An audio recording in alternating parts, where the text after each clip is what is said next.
Thank you very much Satish. ఇప్పుడు మనం ఒకసారి సుధాకర్ దగ్గరికి వెళ్దాం. సుధాకర్, బండి సంజయ్ నిన్న మాట్లాడుతూ కేంద్రానికి సంబంధించింది పూర్తి సహాయం అందిస్తాము, కేంద్ర ఏదైతే బడ్జెట్ తెలంగాణకి ఇస్తుందో దానికి సరైన పద్ధతిలో రాష్ట్ర ప్రభుత్వం వినియోగించలేదు, అలాగే కేంద్రం ఏదైతే సహాయం చేస్తుందో సహకరిస్తలేదు అని కేవలం ప్రజలకు మాత్రం చెప్తున్నారు. కానీ ప్రజలకు కేంద్ర ప్రభుత్వం ప్రత్యేకమైన సహాయం చేస్తున్నది, నిధులు కూడా కేటాయించింది.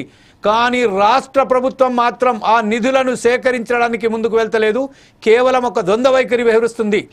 అంటే కేంద్ర ప్రభుత్వాన్ని విమర్శించి కేంద్ర ప్రభుత్వాన్ని కొంచెం కించపరిచే విధంగా వ్యవహరిస్తున్నది.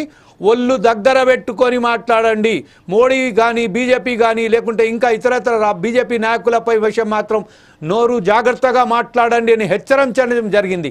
ఈ విషయంపై పూర్తి సమాచారం ఏంటి మరొకసారి నేను మీకు చెప్పదలుచుకున్నాను. బండి సంజయ్ ఏదైతే వ్యాఖ్యలు చేస్తున్నారో ఆ వ్యాఖ్యలకు సంబంధించి రేవంత్ రెడ్డి కూడా అలాగే కౌంటర్ ఇస్తున్నారు. ప్రతి ఒక్కరు ఇక్కడ భాషాపరంలో మాత్రం ప్రతి ఒక్కరు ఎవరి నోటికి హద్దు లేకుండా పోయింది. ఈ విషయంపై గ్రౌండ్ రిపోర్ట్ ఏంటి? ఒకటే చూసుకోవచ్చు. నిన్న హైదరాబాద్ లో బీజేపీ కార్యాలయం చూస్తే బండి సంజయ్ ఒక హాట్ కామెంట్ చేయడం జరిగింది. కేంద్ర ప్రభుత్వము రాష్ట్రంలో అభివృద్ధి కోసం నిధులు పంపిస్తున్న రాష్ట్ర ప్రభుత్వం ఆ నిధులను తీసుకోలేకపోతుంది, దాన్ని స్వీకరించలేకపోతుంది అని చెప్పడం జరిగింది. అది చెప్పుకుంటూ మాత్రము ఇదే కాంగ్రెస్ ప్రభుత్వం అధికారంలో వచ్చే ముందు 6 సంక్షేమ పథకాల పేరిట ముందుకు వచ్చింది. ఈ 6 సంక్షేమ పథకాల్లో కూడా ఇప్పటివరకు అమలుకు వచ్చిన దాఖలు లేవు. ఏమేమి మీరు అమలుకు తీసుకొచ్చారో అది బయట పెట్టాలి, దీనికి చర్చకు సిద్ధంగా ఉన్నట్టు మాత్రమే బండి సంజయ్ చెప్పడం జరిగింది. అయితే కేంద్ర ప్రభుత్వం మీద అంటే బండి సంజయ్ చెప్పిన మాట ఏంటంటే మాత్రము రాష్ట్ర ముఖ్యమంత్రి రేవంత్ రెడ్డి, ప్రధాని మోదీ మీద కానీ బీజేపీ పార్టీ మీద కానీ అంటే ఎప్పుడు లేని విధంగా ఒక రాష్ట్ర ముఖ్యమంత్రి మాట్లాడిన మాటలు కాకుండా రోడ్ల మీద వెళ్లే వాళ్ళు ఏ విధంగా మాట్లాడతారో అటువంటి పదార్థాలతో మాట్లాడుతున్నారు. కాబట్టి మీరు ఖచ్చితంగా నోరు అదుపు పెట్టుకొని మాట్లాడి, లేకపోతే మాత్రం మీకు ఖచ్చితంగా కేంద్ర ప్రభుత్వం just hold for a moment. I want to just talk to Mr Satish for a while.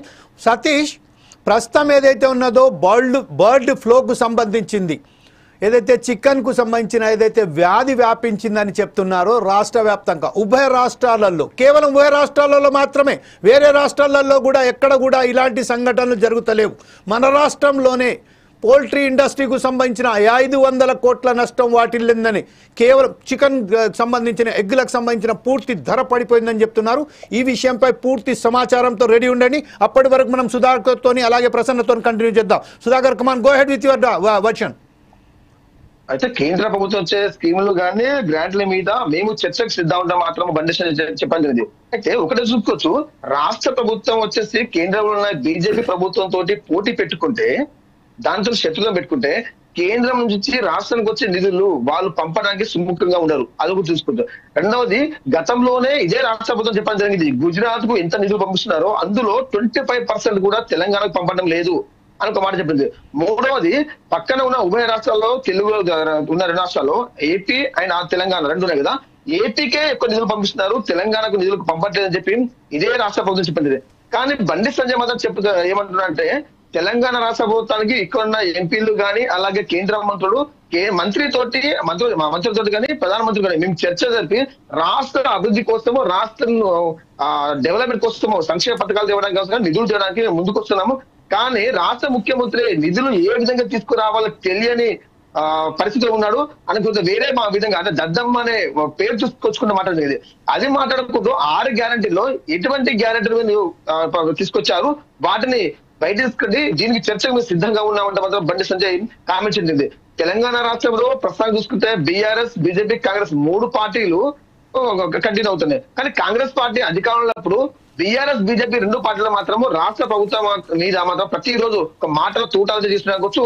గత 2 రోజులుగా చూసుకుంటే ఎక్కడైనా సరే ఇటు ఈటల రాజేందర్ కానీ, బండి సంజయ్ కానీ, కిషన్ కానీ, ఈ ముగ్గురు మాత్రము కాంగ్రెస్ పార్టీ మీద ఎక్కడ ఏ అవకాశం దొరికితే మాటలు తూటాలతోటి దూసుకుపోతున్న పరిస్థితి నెలకొంది. కేంద్ర ప్రభుత్వం ఎన్ని నిధులు ఇచ్చినా, రాష్ట్ర అభివృద్ధి కోసము ఎన్ని నిధులు పంపించినా, ఎన్ని నిధులు తీసుకొచ్చినా రాష్ట్ర ముఖ్యమంత్రి దాన్ని సద్వినియోగం చేసుకోలేకపోతున్నాడు. ఇంతటి దరిద్ర పరిస్థితి ఉందా మన తెలంగాణ రాష్ట్రము, ఇటువంటి ముఖ్యమంత్రి మనకు అవసరమా అనే విధంగా మాత్రము బండి సంజయ్ మాట్లాడుతున్నాం. దానికి రాష్ట్ర ముఖ్యమంత్రి కూడా కౌంటర్ ఇవ్వడం జరిగింది. రాష్ట్ర ముఖ్యమంత్రి, రాష్ట్ర ప్రథమ పౌరుడు ఏదైనా ఒక మాట మాట్లాడితే ఆచితూచి ఆలోచించి మాట్లాడే ఒక ముఖ్యమంత్రి ఇతర మాటలు మాట్లాడడం ద్వారా సాధారణ పౌరులు ఏ విధంగా మాట్లాడతారు? నిజంగా చూసుకోవాలంటే తెలంగాణలో ఈ రాజకీయ పార్టీ మాత్రం ఒక వ్యభిచారి కుంప కంటే మరి నీచంగా అయిపోయింది అనుకుంటూ అంత నీచంగా దిగజారిపోయారు. ఏదైనా ఒక మాట మాట్లాడేటప్పుడు ఒకసారి చూసుకోవాలి. మేము కేంద్ర మంత్రులుగా ఉన్నాము, ముఖ్యమంత్రులుగా ఉన్నాము, మంత్రులుగా ఉన్నాము. మేము మాట్లాడే మాట వల్ల తెలంగాణ ఉండే ప్రజలకు కొన్ని మనోభావాలు దెబ్బతినే విధంగా ఉంటాయి. ఈ రోజు మేమే ఈ తప్పుడు మాటలు మాట్లాడితే, ఈ దుర్భాషలు మీద ఆడితే ప్రజలకు ఎటువంటి సమాధానం చెప్పాలి అనే ఇంగిత జ్ఞానం లేకుండా ఈ అధికార పార్టీకి నాయకులు కానీ, ఇటు కాంగ్రెస్ కానీ, ఇటు బీజేపీ నాయకులు మాట్లాడుకోవచ్చు. ఏదేమైనా ఈసారి కేంద్ర ప్రభుత్వం నుంచి వచ్చే నిధులలో మాత్రం బీజేపీ పార్టీలో ఉన్న ఇక్కడ ఎంపీలు కానీ, కేంద్ర మంత్రులు కానీ పూర్తిగా మేము నిధుల కోసమే ఫైట్ చేస్తున్నాము. కానీ రాష్ట్ర ముఖ్యమంత్రి మాత్రం దీన్ని నిర్లక్ష్యంగా వహిస్తున్నట్టు మాత్రం బండి సంజయ్ చెప్పడం జరిగింది. రైట్. ఇప్పుడు సతీష్ దగ్గరికి వెళ్దాం. సతీష్, ఏదైతే బర్డ్ ఫ్లూకి సంబంధించిన పూర్తి సమాచారం ఏంటి?